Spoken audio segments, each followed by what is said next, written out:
Hey guys, welcome to back my channel. আজ বানাতে যাচ্ছি খাসির মাংস। আর আজ নিউ লুক। আর এখানে ফ্রাই নিয়েছি পেঁয়াজ রসুন, আর এখানে কেটে নিয়েছি অনিয়ন পেঁয়াজ, আর এখানে মাংসটা ধুয়ে রেখে দিয়েছি।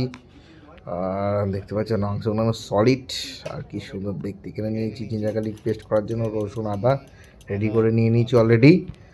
আর এই টমেটোটাও পেস্ট করবো, আর অনিয়নটা পেস্ট করবো। একটু গন্ধরাজ লেবু একটু ঢালবো যাতে ফ্লেভার থাকে। আর এখানে কোরিয়ান্ডার ফোরিয়ান্ডার রেখে দিয়েছি সালাডের জন্য।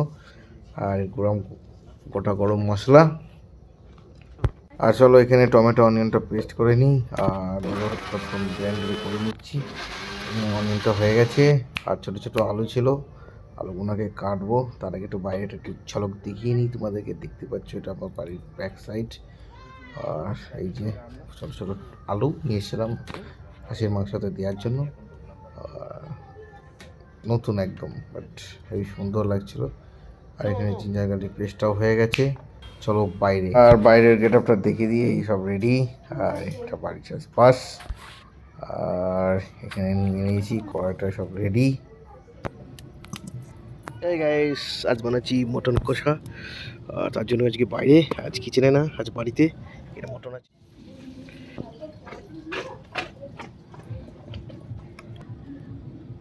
আর এখানে আলুগুলো তো লাল লাল করে ভেজে নেবো। তার জন্য আমি আলুটা ভেজে নিচ্ছি। ওটা সব দিয়ে দেবো, ছোটো আলু কি সুন্দর দেখে। আর একটু লবণ আর একটু হলুদ দিয়ে দিলাম। হলুদ হচ্ছে বাড়ির হলুদ, ওটা কালার না, বানানো হলুদ, তো একদম পিওর। আর এখানে অয়েল ঢেলে সব অয়েল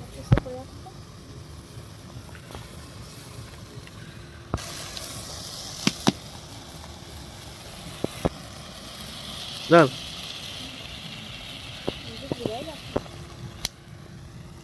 আর তরকারিটা একটু স্পাইসি মিডিয়াম হবে, তার জন্য গ্রিন চিলি ঢেলেছি। আর ওখানে কাঁচা লঙ্কা, শুকনো লঙ্কা গুঁড়ো খুব কম ঢালবো, একদম ব্যাস, একদম কম, ব্যাস এইটুকুনি। আর টমেটো পেস্টটা ছেড়ে দিলাম, একটু ভালো করে একটু কষাবো।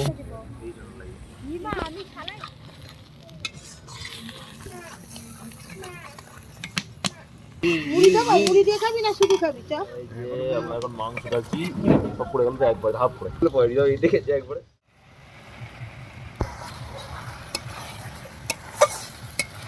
খাসির মাংস একটু পাকতে সময় লাগবে। তো কেমন লাগলো প্লিজ কমেন্ট শেয়ার করে দিন, লেগে থাকে।